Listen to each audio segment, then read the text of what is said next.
Puso na bumabagabag, ilaw na kumikinang, lahat ay nakatingin sa bintana ng daan. May isang mukha na bago, hindi kilala ng lahat. Bakit nandito ang mga anak ni Eling Quinio? Buksan natin ang pinto ng katotohanan. Let's go!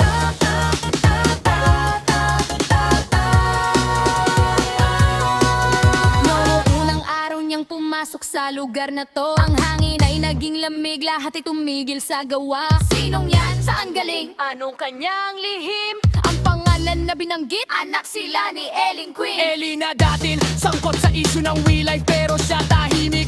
Ngunit bigla siyang nawala, parang bula sa hangin. Ngayon ang kanyang mga anak ay nandito, may titig na matapang, para may dala-dala mensahe na hindi pa nalalaman. Bakit nandito?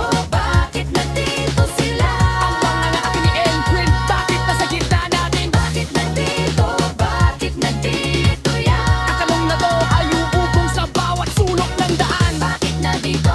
Para bang may tinatago? Bakit nandito? Para bang may kailangang gawin? Bakit nandito ang mga anak ni Eling King? Hahabulin natin ang sagot hanggang sa huli ng gabi. Sila ay hindi nagsalita agad, naghintay lang ang tamang oras. Nakita natin ang kanilang lakas noong may nagtangka magdulo. Mabilis sila kumilos, parang agila sa himpapawid. Sinabi nila, kami ang anak ni Elin at narito kami para makipagkaibigan. Nalaman natin sa kanilang ina ay nag-iwan ng atas, nahanapin ang kaibigan tunay na itaguyod ang katarungan. Kaya sila nandito, hindi para magdulot ng gulo, kundi para ipagpatuloy ang laban na sinumulan ng kanilang ina. Ngayon alam natin, ngayon alam natin. Bakit nandito ang mga taga-tiktok ang kanan? Ngayon alam natin, ngayon alam natin.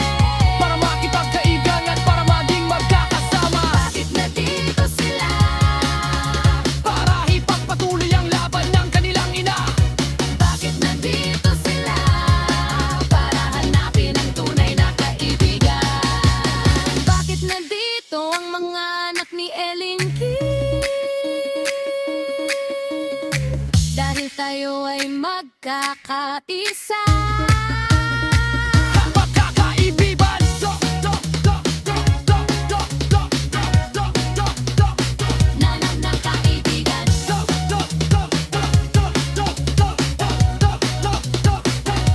yo, yo!